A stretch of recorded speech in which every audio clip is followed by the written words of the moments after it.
Cette fois, on se retrouve pour une toute nouvelle vidéo Lego Review, aujourd'hui du 775-385, recommandé pour 8 ans et plus dans la gamme Lego Star Wars. On va bien évidemment parler du duel d'Ahsoka Tano sur Peridea, un set qui est sorti en août 2024 à l'occasion de la sortie de la série, évidemment Ahsoka, série qui fait suite à Rebels, avec beaucoup de retours de personnages très attendus, qui sont traduits d'ailleurs par ce set, mais on va tout de suite en reparler. Juste ici, vous avez la figurine d'Ahsoka dans une tenue blanche, qui est donc une variation de sa tenue qu'elle a dans les autres sets de la gamme Ahsoka.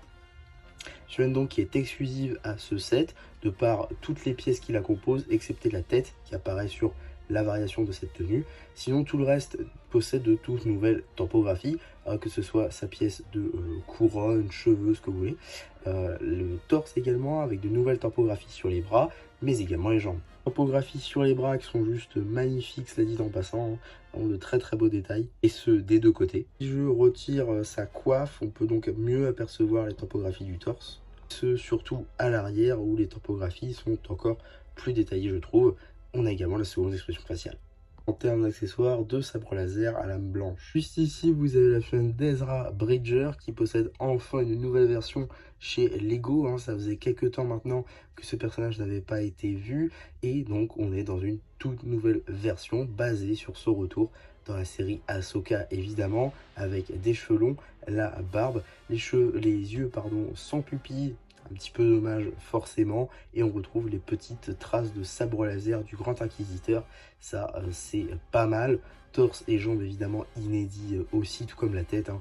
Les cheveux sont déjà apparus, notamment sur une chaîne de Loki dans la CMF Marvel première du nom. On a également un arrière de torse détaillé ainsi qu'une seconde expression faciale avec un Ezra beaucoup plus énervé. En termes d'accessoires, son nouveau sabre laser à lame bleue, troisième figurine et pas des moindres, le Grand Amiral Throne, également exclusive à ce set, de par deux éléments, la tête et le torse, qui sont deux éléments nouveaux, les cheveux déjà apparus dans beaucoup de sets et dans différentes gammes, de même pour les jambes déjà apparus par le passé. L'arrière de torse est très simple mais fait le travail. La première expression faciale représente un Throne assez surpris, ou en tout cas interrogatif, et de l'autre côté un Throne énervé. En termes d'accessoires, un petit pistolet laser. Juste ici, vous avez la figurine de Morgan Elsbeth, également une figurine exclusive à ce set, de par deux éléments, il me semble en tout cas les cheveux et la tête, qui sont deux éléments nouveaux et exclusifs.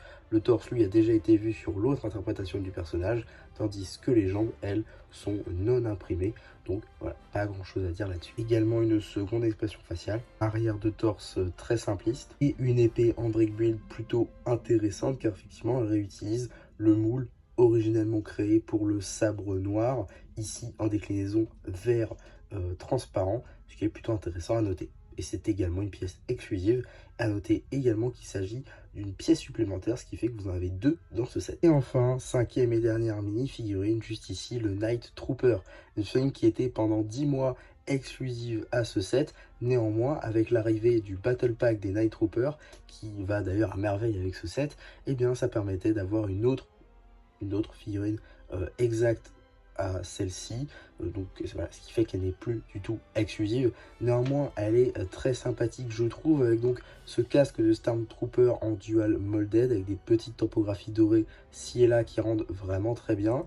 De même pour le torse et les jambes avec des détails dorés ainsi que des bouts de tissu rouge également visibles à l'arrière du torse. Sous le casque, une tête de zombie et même topographié à l'arrière. En termes d'accessoires, un blaster moyen. Avant d'aller plus loin, j'aimerais spécifier la petite présence de ce démon brick juste ici de couleur orange, même si en vrai on s'en fiche pas mal. Et donc on va pouvoir parler de ce magnifique diorama juste ici, qui en réalité représente seulement la moitié du sommet de la montagne de Peridea, là où se situe, on va dire, le QG de Throne après son bannissement suite aux événements de la fin de la saison 4 de Rebels.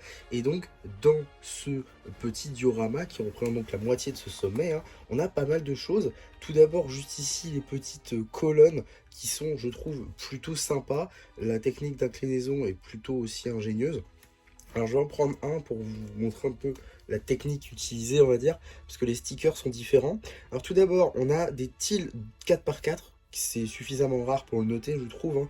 Ils auraient pu mettre des 2x2, des 2x4, pardon, et couper en deux chaque stickers, mais non, ils nous ont mis des 4x4, donc ça c'est plutôt ingénieux, je trouve. Stickers, hein, d'ailleurs, plutôt magnifique en vrai, j'aime beaucoup les stickers, ils rendent très très bien, je trouve, et donc ils utilisent voilà, ces pièces de trappe, comme vous pouvez le constater, juste ici, qui permettent donc de les accrocher juste là, comme ceci, et de les incliner à la bonne inclinaison tout simplement. Donc ça c'est plutôt cool. On a des barres dorées à l'arrière. Donc voilà à ce niveau là, un petit peu si vous faites le tour. Ou alors on a des finitions un peu pas finies en fait à certains endroits, notamment ici et ici. Mais vu qu'on va pas l'exposer dans ce sens, ça passe on va dire.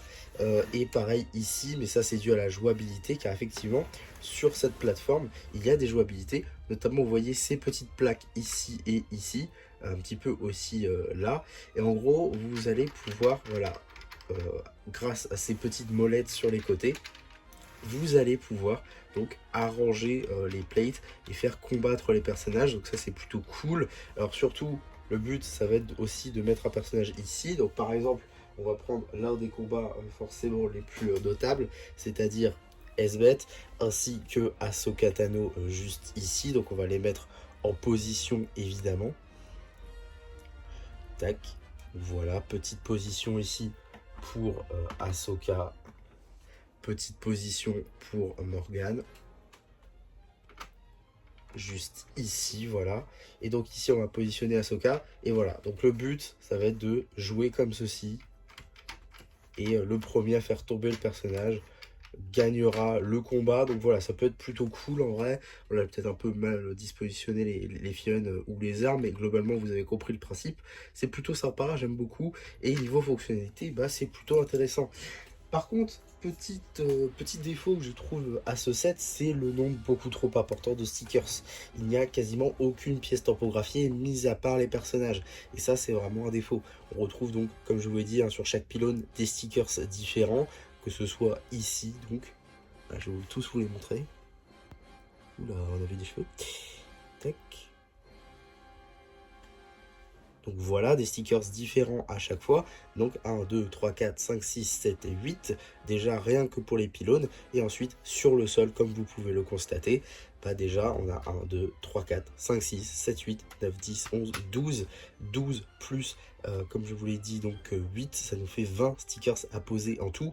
Et ça c'est un peu dommage, je trouve.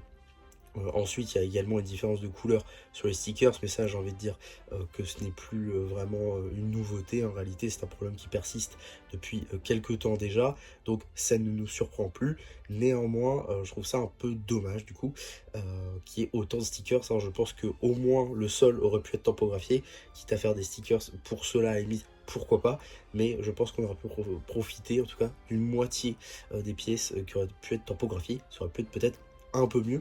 Une seconde fonctionnalité qui est également disponible se fait cette fois-ci avec la Fion d'Ezra, juste ici, Fion d'Ezra Bridger, qu'on peut donc mettre juste ici. Je vais vous montrer un peu mieux parce que voilà, donc juste ici vous pouvez y mettre notre Fion d'Ezra comme ceci, et grâce à un mouvement du doigt comme ceci, en actionnant donc la tile, on sera capable de le faire voler. Voilà, alors bon, le faire voler, c'est vite dit, hein. Faut vraiment, je pense, y aller fort. Voilà, on peut le faire voler pour représenter son saut grâce à la force pour atteindre le vaisseau de Throne. Normalement, c'est censé être ce qui va être représenté, mais je vous avoue que ça risque d'être un peu compliqué. Voilà, ça fait sauter en haut, mais pas vraiment plus loin, donc ça sera un peu dommage, je trouve. Mais en tout cas, la fonctionnalité est là, hein. Effectivement, le personnage saute, donc c'est quand même, on va dire, un effort de fait qui est, je trouve, plutôt sympathique. Autre chose qu'il y avait à dire sur ce petit set, c'est que tout simplement, c'est un set qui est vraiment, qui peut marcher pour l'exposition. Comme je vous l'ai dit, les finitions sont un peu bizarres à certains endroits, mais là encore, vous n'allez pas l'exposer de ce point de vue-là, du côté ou à l'arrière. Vous allez l'exposer de ce côté-là pour pouvoir y voir toutes les figurines.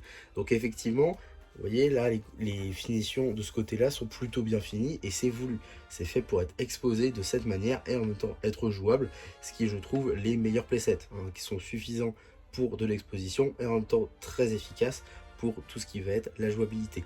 Donc ça, c'est, je trouve, là encore, un bon point pour ce set.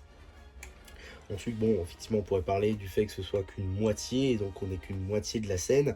Alors effectivement, du coup, ça aurait cassé le côté exposition, hein, puisque on aurait eu que ces côtés de piliers, et donc on n'aurait pas eu l'intérieur.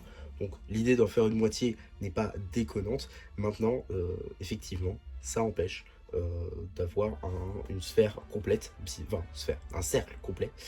Donc ça, c'est un peu dommage. Là encore, la dose de stickers beaucoup trop grande aussi est un problème évidemment majeur. Le prix pour moi n'en est pas réellement un. 60 € pour le tout, je trouve ça plutôt pas mal. D'autant qu'il était disponible à un petit peu moins cher, notamment à ce Noël 2025. Donc c'était plutôt intéressant à 55, peut-être même 50 je crois, pardon 55 oui, 55 prix normal, donc c'était dispo à 50 à quelques endroits, donc ça permettait de l'avoir un petit peu moins cher. Les figurines pour la plupart restent exclusives et le resteront je pense pendant un petit moment, hein. On a 4 figurines exclusives, ce qui est quand même pas rien je trouve. Même l'expérience de construction était plutôt intéressante, malgré effectivement la phase de stickers qui était assez longue. Néanmoins, je pense que c'est un très très bon set. Malheureusement, et depuis retiré, hein, c'était ces derniers moments de vie au catalogue Lego. Néanmoins, vous pouvez encore le trouver sur le marché secondaire, je pense, à des prix abordables. Et très clairement, avec la suite du programme Star Wars, notamment concernant le personnage de Throne au corps d'Ahsoka, ces personnages reviendront à l'avenir, peut-être dans ces versions-là, et on n'aura pas forcément le retour de ces tenues-là dans les sets à venir. Donc ça peut être intéressant de mettre la main dessus, même pour les futurs projets, évidemment. En tout cas, voilà ce que je pouvais dire sur ce set que j'avais très hâte de rajouter à ma collection, et c'est enfin chose faite, et je suis très content d'enfin l'avoir. J'espère vous avoir donné envie de vous aussi le rajouter à votre collection. N'hésitez pas à me dire ça en commentaire, n'hésitez pas non plus à liker la vidéo, à vous abonner, à partager, et moi c'était MC qui vous dit bye bye.